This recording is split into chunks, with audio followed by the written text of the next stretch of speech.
Assalamualaikum warahmatullahi wabarakatuh. Kami dari kelompok 1 akan menjelaskan cara membuat model harimau musiman dengan menggunakan RStudio. Pertama, kita panggil semua patchcake yang dibutuhkan, itu t-test, forecast, LM test, normality test, atau bisa juga node test dan patchcake reader. Kalau belum bisa terpanggil itu install terlebih dahulu. Kalau mau diinstal itu caranya menggunakan fungsi seperti ini: install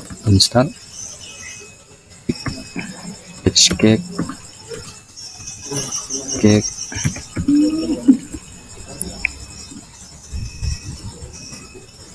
yang kurung, terus berikan.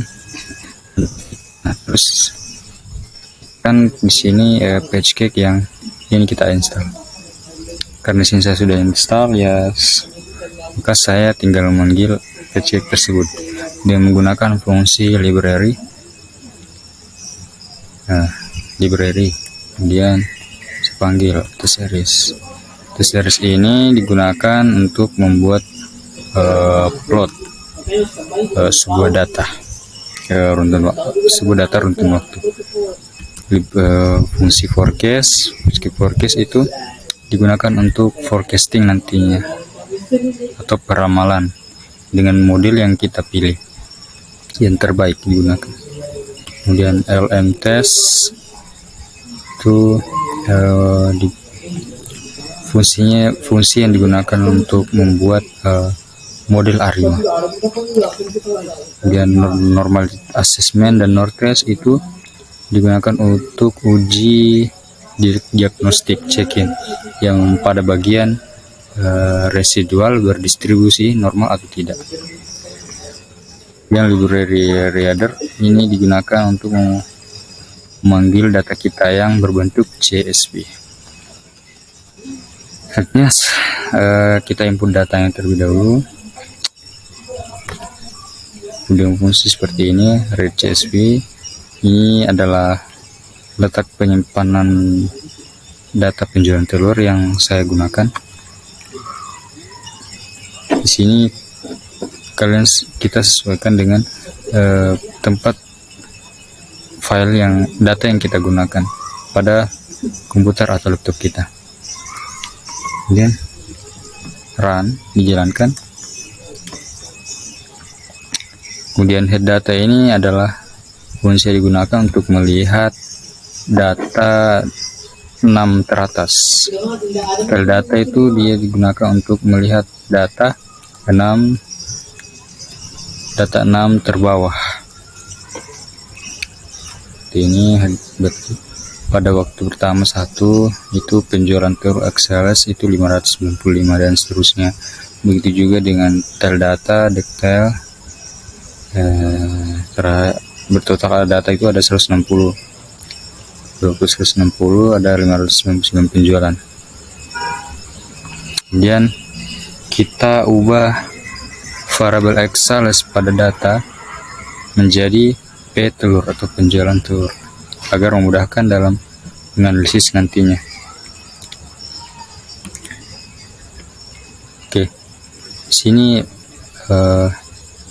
data Excel tadi pada variabel Excel itu akan tergantikan menjadi telur. Yang kita lihat pada data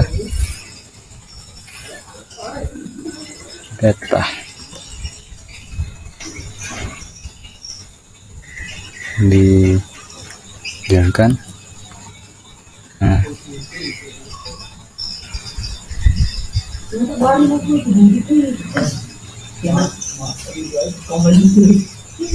Semua tak baring terus dia tidak saya pulang.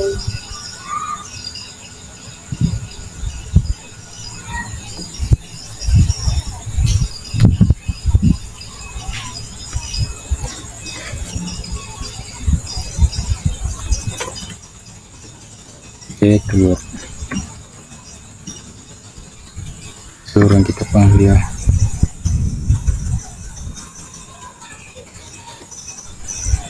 Nah, data peluru itu adalah 595 dengan 636. Jadi variabel X saya itu sudah digantikan menjadi peluru.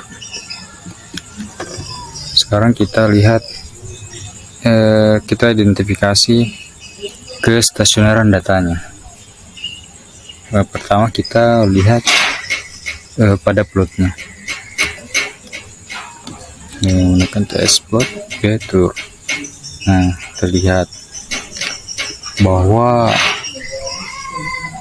pada data dia berfluktuasi, tidak mengikuti garis lurus ini, sehingga data ini bisa dikatakan tidak stasioner dalam rataan. Karena ya dikatakan stasioner dalam rataan itu jika dia berfluktuasi sekitar garis lurus ini.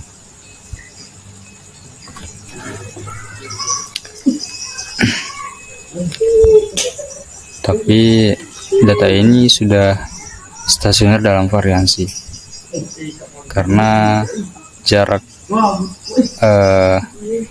antar garis ini dengan, kalau kita perhatikan dengan fluktuasi yang lain itu hampir sama, sehingga ini datanya diidentifikasi bahwa stasioner dalam variansi, sedangkan rataan tidak. Nah, mari kita buktikan dengan melihat tes ADF-nya, apakah dia stasioner atau tidak. Nah, pada tes ADF juga mengatakan diindikasikan bahwa dia tidak stasioner. Kenapa? Karena nilai p-value-nya ini lebih besar dari taraf signifikansi yang digunakan, yaitu 0,05,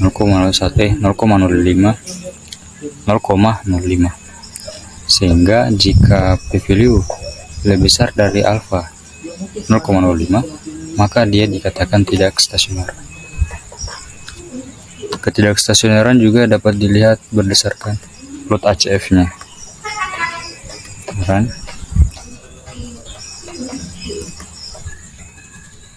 Dalam model ACF itu plot ACF kita lihat bahwa pada leg 0 hingga leg 10 ke atas, 10 ke 11 itu dia menurun. Nah, jika modelnya seperti ini, berarti datanya tidak stasioner dalam rataan. Tapi kalau modelnya itu naik turun, nah seperti ini bergelombang, maka dia tidak stasioner dalam variansi. Baik, itulah tadi penjelasan mengenai cara mengecek stasioner tidak stasionernya sebuah data. Baik, untuk materi selanjutnya yaitu differencing untuk non-musiman. Akan dilanjutkan oleh saya, itu Vipin Polina. Sebelum itu, kita lihat dulu plot ACF-nya untuk mengecek apakah differencing atau tidak. Pada plot ACF ini, kita lihat pada leg pertama hingga leg ke-11 itu terjadi penurunan dari kiri atas ke bawah. Maka ini dikatakan tidak stasioner dalam rataan. Tetapi jika model ACF-nya itu mulai dari sini, kemudian ke atas, turun, naik, turun, berarti model ini dikatakan tidak stasioner dalam variansi. Sehingga kita langsung melakukan differencing pada data penjualan telur, karena plotnya dikatakan tidak stasioner. Nah, kita jalankan fungsi differencing. Di sini difference sama dengan 1 karena non-musiman. Tapi kalau musiman, kita menggunakan fungsi lag sama dengan 12 karena musiman itu biasanya tahunan, yang dimana 12 itu sama dengan 12 bulan.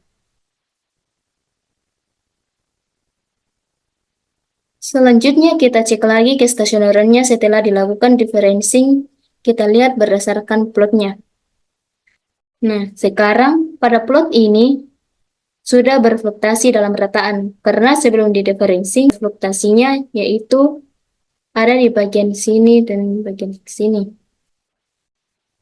Dan itu juga menandakan tidak stasioner dalam rataan. Dan sekarang setelah diferencing, pada plot ini sudah stasioner karena sudah berfluktuasi di sekitar garis lurus 0.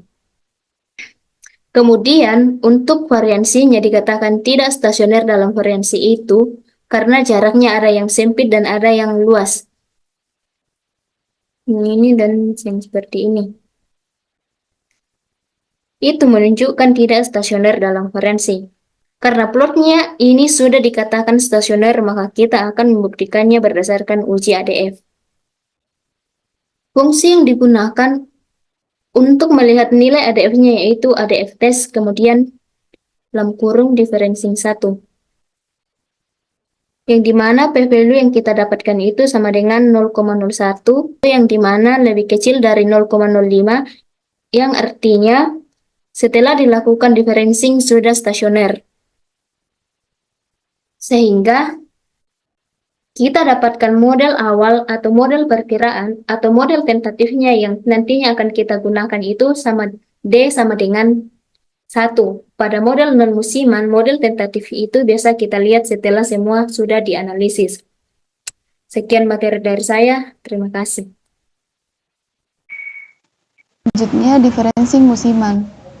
Sebelum melakukan differencing, yang pertama kita melihat apakah data tersebut stasioner dalam musiman atau tidak.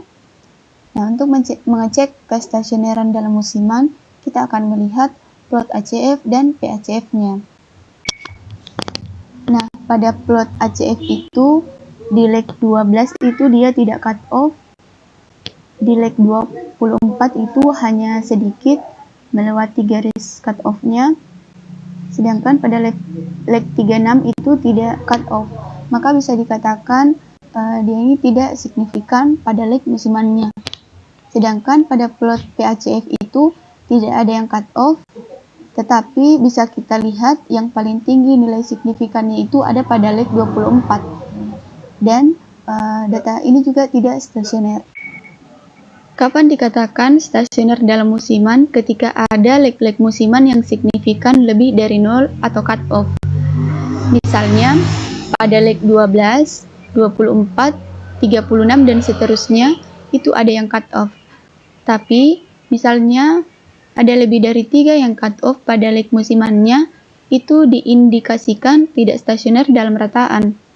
Nah, karena di sini terindikasi tidak stasioner, maka kita melakukan differencing musiman dengan menggunakan fungsi diff pada non-musiman tadi. Differencing 1 akan didiferensiasi dengan menggunakan leg sebesar 24. Kenapa? Karena pada plot ACF dan PACF-nya itu bisa kita lihat yang paling tinggi itu ada pada leg 24. Nah, hasil differencing ini akan disimpan ke dalam variabel differencing 2. Nah, ini adalah model penjualan telur yang sudah didiferensiasi terhadap musiman. Selanjutnya, kita melihat plotnya. Nah, data ini sudah terindikasi sudah stasioner. Setelah itu, yang kita perhatikan adalah plot ACF dan PACF-nya. Nah, di sini pada plot ACF-nya yang signifikan lebih dari 0 itu ada pada leg 24. Setelah itu tidak signifikan karena yang ini itu masih kecil lewat cut off-nya. Jadi untuk leg musiman pada plot ACF hanya ada satu yang cut off. Sedangkan pada plot PACF pada leg 24 terjadi cut off dan hal yang sama terjadi pada leg 48. Ini menunjukkan adanya dua pola musiman. Pada leg 24 itu tinggi, namun pada leg 48 itu mengalami penurunan secara eksponensial. Baik, terima kasih atas kesempatan yang diberikan kepada saya. Nah, di sini saya akan menjelaskan tentang cara menentukan model tentatif atau model sementara atau model awal dari ARIMA.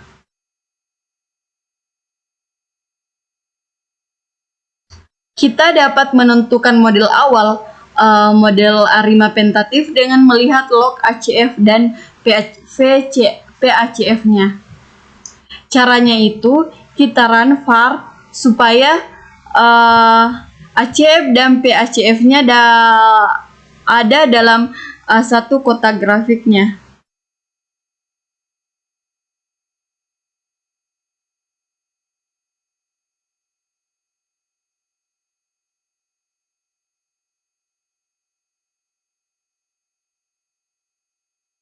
Biar kita lebih mudah membandingkannya.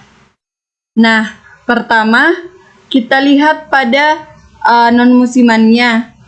Itu sekitar dari leg 0 hingga kisaran 10 ke atas. Misalnya kan non-musiman itu dari leg 0 hingga 11. Kita lihat pada model ACF. ACF-nya yang signifikan lebih dari 0 itu di leg 1. Hanya ada satu leg yang signifikan pada leg 1. Pada plot ACF log 2 ini juga lewat dari cut off, tapi belum bisa dikatakan signifikan karena belum mendekati 0,5. Ini sudah mendekati 0,5. Nah, kita juga lihat pada plot VACF-nya. Dia itu dari leg 1 hingga leg 10 ke atas. Itu dia turun secara eksponensial. Kemudian turun, jadi kita indikasi awal karena plot ACF yang mengindikasikan bahwa cut off adalah leg 24. Nah, di sini 24 itu musimannya. Itu karena pada plot ACF yang cut off dan PACF itu yang disdown yang lurus secara eksponensial, maka awal yang kita dapatkan yaitu P-nya 0 dan D-nya itu 1. Karena sudah di differencing, maka Q-nya itu 1, ACF cut off, tapi kalau di parsialnya itu order, di sini order 0, 1, 1 itu masuk di non musiman. Nah, musimannya itu pada leg 24 dia cut off, setelahnya itu dia tidak cut off. Nah, di sini model ACF lagi yang cut off. Jadi model musimannya adalah P-nya 0, D-nya 1, karena sudah di differencing tadi, dan Q-nya itu 1. Nah, di sini saya ulang. Jadi identifikasi awal. Jadi model ACF-nya itu kan di sini tadi musimannya itu 24 pada leg pertama. Musimannya itu 24, dia cut off signifikan lebih dari 0. Nah, pada leg 48 kan di sini dia tidak cut off. Jadi ini pasti Q-nya 1 karena pada ACF yang cut off. Sedangkan pada Baik, partial sekian ACF, penjelasan dari saya, Mira ACF-nya Arini. itu Selanjutnya akan kita perhatikan dilanjutkan oleh rekan pada saya. Terima kasih. 24. Nah, di sini.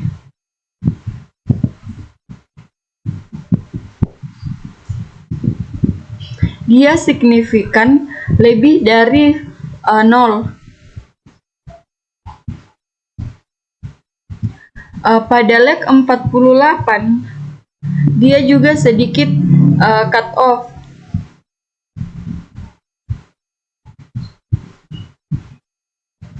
Yang mengindikasikan bahwa leg 1 itu musimannya pada leg 24 ke leg 24 ke 48 dia turun secara eksponensial atau down, sehingga kita dapatkan model awal identifikasi kita adalah P-nya itu 0 karena bukan pada PACF yang cut off. Nah, P-nya itu di sini P-nya 0,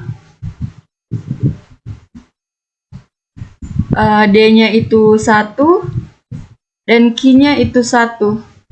Nah, pada periode kita gunakan 24.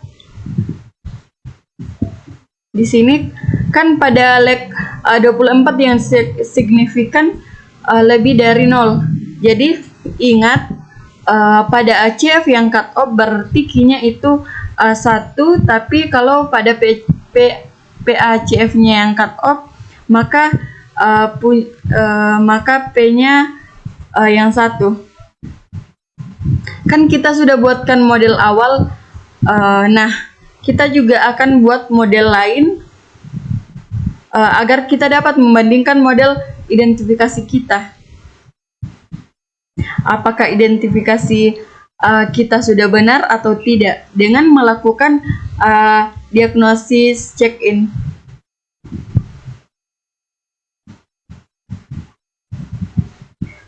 Apakah model kita white noise dan melihat koefisiennya signifikan atau tidak white noise, dan apakah R residualnya sudah normal. Nah, mungkin sampai situ yang bisa saya jelaskan. Sekian, assalamualaikum warahmatullahi wabarakatuh.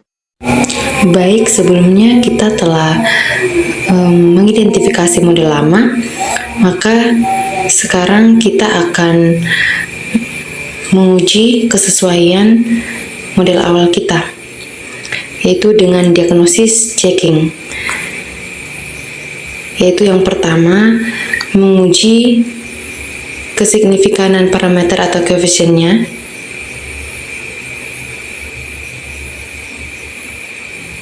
Yang kedua, menguji apakah residualnya sudah white noise. Dan yang terakhir, menguji apakah residualnya sudah berdistribusi normal. Oke, baik, kita ke model yang pertama. Model pertama atau fit 1 ini berarti kita menggunakan diferensiasi pertama pada data non-stasioner dan menggunakan model moving average atau MA untuk komponen non-musiman dan musiman.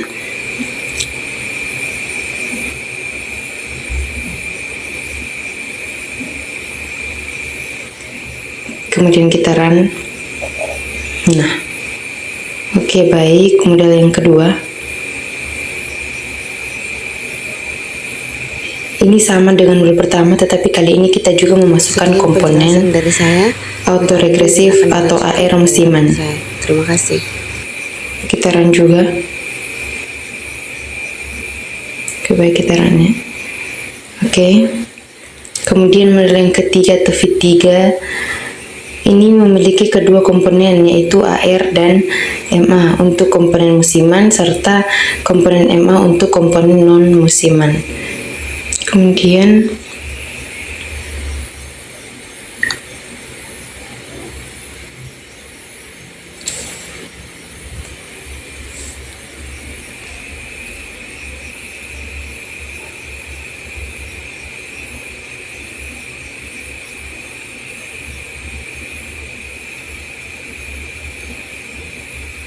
nah, baik, kita langsung ke diagnosis checking, yaitu yang pertama menguji kesignifikanan koefisien atau parameternya.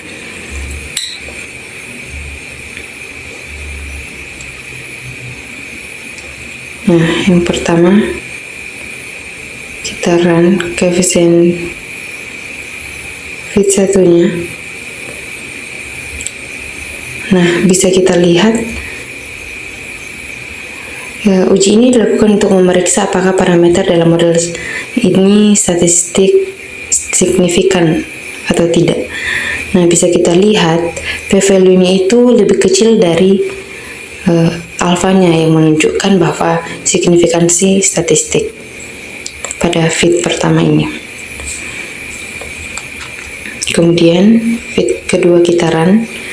Nah, ini juga sama. Di fit kedua itu nilai p-value-nya juga lebih kecil, maka dia juga signifikansi statistik karena semua p-value-nya itu lebih kecil. Kemudian koefisien fit 3. Nah, bisa kita lihat semua nilai p-value-nya juga lebih kecil dari alfanya, maka dapat disimpulkan bahwa ketiga model ini menunjukkan signifikansi statistik atau parameternya signifikan ya. Kemudian yang kedua, menguji apakah residualnya ini sudah white noise. Tes ini digunakan untuk memeriksa apakah residual dari model menunjukkan pola white noise atau tidak. Hasil tes menunjukkan setelah kita run, kita akan mengetahui hasil tesnya. Yang pertama kita run dulu pada model pertamanya.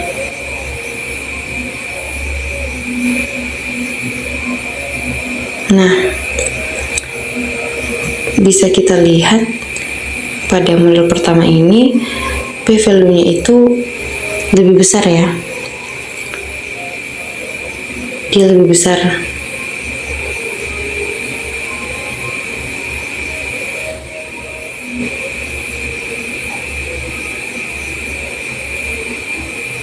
Ya, kita ke model yang kedua. Model yang kedua juga sama. Dia p-value-nya lebih besar. Kemudian model yang ketiga kita run juga.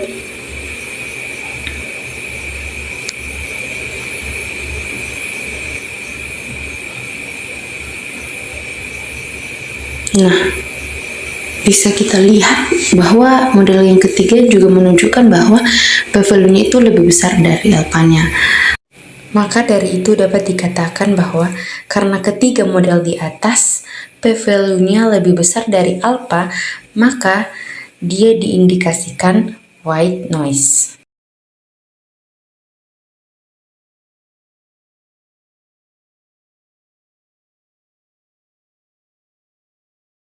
Bismillahirrahmanirrahim, saya Sartika. Selanjutnya saya akan menjelaskan pengujian residual dari ketiga model apakah sudah berdistribusi normal. Di sini kita menggunakan uji Shapiro-Wilk. Kode ini melakukan Shapiro test pada residual masing-masing model, yakni model fit 1, fit 2, dan fit 3, untuk mengevaluasi apakah mereka berdistribusi secara normal. Langsung saja kita run untuk melihat hasilnya. Nah, di sini hasil output dari model pertama atau model fit 1, nilai p-value-nya sama dengan 0,222, yang dimana nilai p-value ini lebih besar dari 0,05. Berarti residual dari fit 1 memiliki distribusi normal. Kemudian kita lihat pada model kedua, nilai p-value-nya sama dengan 0,1558. Nah, nilai pada residual model fit 2 juga memiliki distribusi normal. Dan pada model fit 3, p-value-nya sama dengan 0,2013. Residualnya juga memiliki distribusi normal karena p-value lebih besar dari 0,05. Karena ketiga model tersebut telah memenuhi asumsi, selanjutnya kita akan melihat nilai AIC dari ketiga model. Tujuan kami melakukan AIC yaitu untuk memilih model yang paling baik atau model yang paling informatif dari ketiga model tersebut. Selain itu, AIC juga membantu dalam mencegah overfitting. Langsung saja kita run untuk melihat hasil dari nilai AIC-nya. Nah, di sini model fit 1 nilai AIC-nya sebesar 1288,379. Model fit 2 memiliki nilai AIC yang lebih tinggi, yaitu 1301,621. Sedangkan model fit 3 memiliki nilai AIC yang hampir sama dengan model fit 1, yakni nilainya 1289,974. Berdasarkan kriteria AIC, model fit 1 dianggap sebagai model yang paling baik karena nilai AIC yang paling terkecil dimiliki oleh nilai AIC fit 1. Setelah kita melakukan evaluasi terhadap ketiga model tersebut dan kita telah memilih model terbaik berdasarkan nilai AIC terkecilnya, langkah selanjutnya adalah melakukan peramalan atau forecasting. Di sini pada peramalan atau forecasting kita menggunakan model terbaik yang telah dipilih, yakni model fit 1. Namun pada forecasting akan dijelaskan oleh teman kelompok kami. Oleh karena itu, sekian penjelasan dari saya. Terima kasih. Wassalamualaikum warahmatullahi wabarakatuh. Baik, di sini saya akan menjelaskan yaitu tahap melakukan forecasting untuk ramalan. Jadi, fungsi seperti ini, forecasting telur menggunakan model fit 1 untuk T sama dengan 24 yang akan datang. Jadi di sini kita akan meramalkan berapa banyaknya penjualan telur pada 24 bulan yang akan datang. Peramalannya itu 24 kali setelah hari ini. Artinya pada hari pertama berapa, pada hari kedua berapa, dan seterusnya. Sampai hari 24 kemudian kita langsung jalankan saja.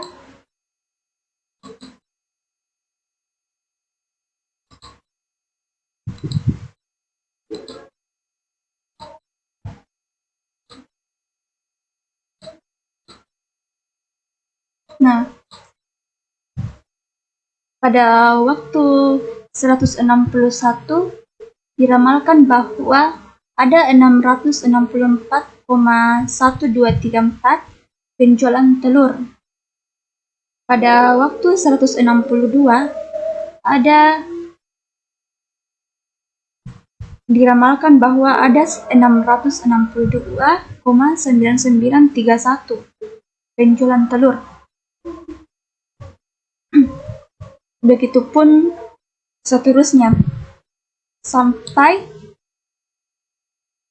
184 yang diramalkan ada 646,11823 penjualan telur yang akan terjadi.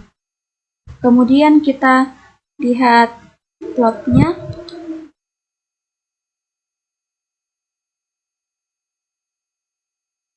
Seperti ini plot forecasting yang diramalkan. Sekian dari saya. Kurang lebihnya mohon dimaafkan. Assalamualaikum warahmatullahi wabarakatuh.